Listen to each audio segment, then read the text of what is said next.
इस वीडियो को ध्यान से देखो। 3 जून 2023 का दिन था और यूएसएस चंगहुन, जो कि अमेरिका की one of the most powerful missile destroyer ship है, वो ताइवान के पास से गुजरती है। इस शिप के अंदर 96 मिसाइल्स और एक ऐसा रडार है जो 400 किलोमीटर के डिस्टेंस तक हवा में उड़ते हुए मिसाइल्स या पानी के अंदर छुपे हुए सबमरीन्स को तक कुछ ही सेकंड्स में खत्म कर सकता है। और इस शिप में इतनी ताकत है कि अगर ये चाहे तो ये चाइना के कई मेजर पोर्ट्स को कुछ ही घंटों में तबाह कर सकती है। अब हुआ क्या कि जब यूएस की ये इतनी पावरफुल शिप ताइवान के पास पेट्रोलिंग कर रही थी, तभी पीछे से टाइप 052D डिस्ट्रॉयर, जो कि चाइना की एक एडवांस्ड वॉरशिप है, वो भी फुल स्पीड में अमेरिकन शिप के पास पहुंच जाती है। और देखते ही देखते यूएस और चाइना की इन दोनों वॉरशिप्स में सिर्फ 137 मीटर का डिस्टेंस रह जाता है। लेकिन जैसे तैसे म्यूचुअल अग्रीमेंट से ये मैटर वहीं पर सॉल्व हो जाता है। लेकिन अब यहाँ पर सोचने वाली बात ये है कि ताइवान जो यहाँ पर है, चाइना जो उसके ऊपर नॉर्थ में है, और यूएस जो इन दोनों से 7 समंदर दूर वहाँ वेस्ट में है, तो फिर आखिर ये चल क्या रहा है और क्यों इस छोटे से आइलैंड के लिए यूएस और चाइना बच्चों की तरह आपस में लड़ रहे हैं। आपको पता है ताइवान में 500 से भी ज्यादा मिलिट्री सोल्जर्स यूएस मिलिट्री के हैं, और दूसरी तरफ जो चाइना है, उन्होंने अपनी मिलिट्री पावर दिखाने के लिए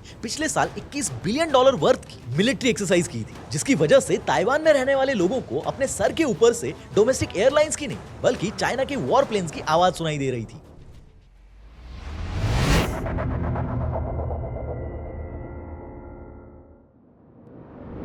मार्च 2020 ऑलमोस्ट पूरी दुनिया में लॉकडाउन अनाउंस हुआ था और सभी लोग घर के अंदर कैद हो गए थे। फैक्ट्री, स्कूल, मॉल सब पर ताले लग चुके थे। लेकिन इस सब के बीच एक चीज जो बहुत रैपिडली बढ़ी, वो थी लोगों द्वारा एंटरटेनमेंट का सामान खरीदना। लोग अपने घरों में बैठकर पक चुके थे, कहीं बाहर जा नहीं सकते थे, इसलिए आउटडोर एंटरटेनमेंट पूरी तरह से बंद हो चुका था। और इसके चलते एंटरटेनमेंट के लिए लोगों ने लैपटॉप, स्मार्टफोन्स, गेमिंग कंसोल्स ऐसे इलेक्ट्रॉनिक आइटम्स खरीदने शुरू किए। और अगर आप ध्यान से देखो तो ये जितने भी एंटरटेनमेंट डिवाइसेस होते हैं, उनमें एक चीज कॉमन होती है, and that is semiconductor chips. In chips के बिना ये डिवाइसेस बन ही नहीं सकते हैं। इसीलिए इस रैपिड डिमांड की वजह से ताइवान की इस TSMC कंपनी पर बहुत ज्यादा लोड आ चुका था, क्योंकि एज आई सेड दुनिया की मोर देन 80% एडवांस चिप्स ये अकेली कंपनी मैन्युफैक्चर करती है। और इसके चलते ये लोड इतना ज्यादा हो गया कि पूरी दुनिया ने कुछ बहुत ही शॉकिंग नोटिस किया, and that was the chip shortage.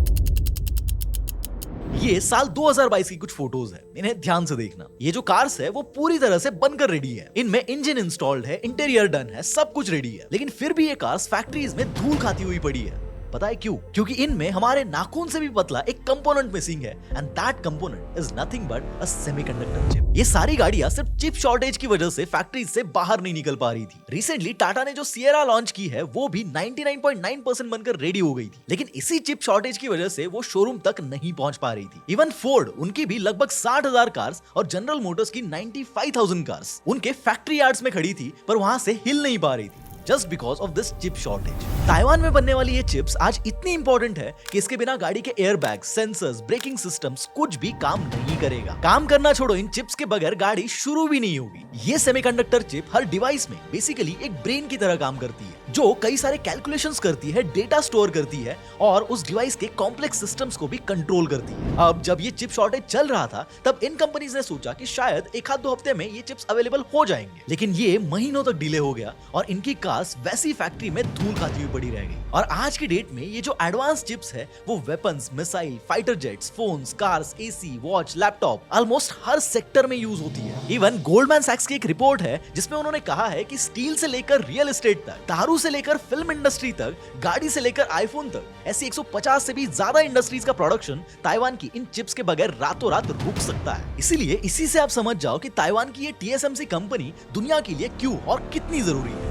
अब ध्यान से सुनो, 2020 से लेकर 2023 तक ये जो चिप शॉर्टेज हुआ था, उसने पूरी दुनिया में एक डर का माहौल क्रिएट कर दिया। अब कई लोग कहते हैं कि ये चिप शॉर्टेज ताइवान ने जानबूझकर करवाया था, ताकि दुनिया को उनका इंपॉर्टेंस समझ में आ जाए। लेकिन जहां तक मैंने और टीम ने इस टॉपिक के बारे में रिसर्च किया, तो हमें इसके ये 4 रीजंस मिले कि ये चिप शॉर्टेज क्यों हुआ था। The first reason was America's sanctions on China's SMIC। ये SMIC चाइना की एक कंपनी है जो सेमीकंडक्टर चिप्स मैन्युफैक्चर करती है। ये ताइवान के TSMC जितनी बड़ी और एडवांस तो नहीं है, लेकिन चाइना के लोकल प्रोडक्शन को इससे काफी ज्यादा सपोर्ट होता है। अब ये जो SMIC कंपनी है, इन्हें चिप मैन्युफैक्चरिंग के लिए जिन टूल्स और मशीनरीज की रिक्वायरमेंट होती है, उनमें से कई सारी मशीन्स वो अमेरिका से इंपोर्ट करती थी, और इस कंपनी में बनी हुई कुछ चिप्स अमेरिका में एक्सपोर्ट भी होती थी। लेकिन दिसंबर 2020 में कुछ बहुत ही अनएक्सपेक्टेड हो गया। अचानक से न्यूज मीडिया में ये हेडलाइंस छपने लगी कि अमेरिका ने एसएमआईसी पर सैंक्शंस इंपोज कर दिए। मतलब अमेरिका इस एसएमआईसी को चिप मैन्युफैक्चरिंग के लिए ना मशीन्स प्रोवाइड करेगा और ना ही उनकी चिप्स खरीदेगा। और अमेरिका के इस एक्शन को लेकर कई एक्सपर्ट्स ने ये कहा कि अमेरिका ने ये सब इसलिए किया क्योंकि उन्हें ये डर लग रहा था कि कल को जाकर चाइना की ये एसएमआईसी कंपनी इतनी भी ज्यादा एडवांस ना हो जाए कि चाइना की चिप्स के लिए ताइवान पर से डिपेंडेंसी खत्म हो जाए। और यूएस को ये बात पता है कि जिस दिन चाइना की ताइवान पर से डिपेंडेंसी खत्म हो जाएगी उस दिन चाइना को ताइवान से एनेक्स करने से रोकना बहुत मुश्किल हो जाएगा। इसलिए हुआ क्या कि जैसे ही यूएस ने एसएमआईसी पर सैंक्शंस इंपोज कर दिए तो उसके तुरंत बाद उनके ऑपरेशंस एकदम से स्लो डाउन हो गए और इसके चलते एसएमआईसी के पास जो छोटे मोटे ऑर्डर्स थे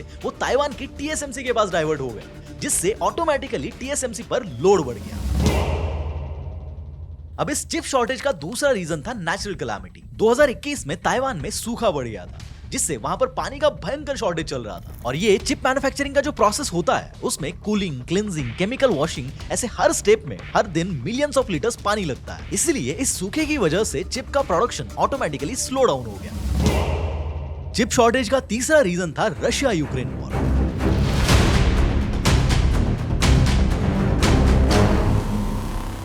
देखो टीएसएमसी में जो चिप्स बनती है उसमें ईयूवी लिथोग्राफी नाम की एक प्रोसेस होती है और इसके लिए नियॉन गैस की जरूरत पड़ती है। और यूक्रेन जो है वो पूरे वर्ल्ड में लार्जेस्ट नियॉन गैस सप्लायर है। इसीलिए जैसे ही उधर रशिया यूक्रेन वॉर शुरू हुआ तो इससे नियॉन गैस का सप्लाई भी स्लो डाउन हो गया एंड एज अ रिजल्ट इसका इंपैक्ट तुरंत टीएसएमसी के चिप प्रोडक्शन पर हुआ। और इस चिप शॉर्टेज का फोर्थ रीजन ये था कि उसी बीच जापान में भूकंप आ गए थे।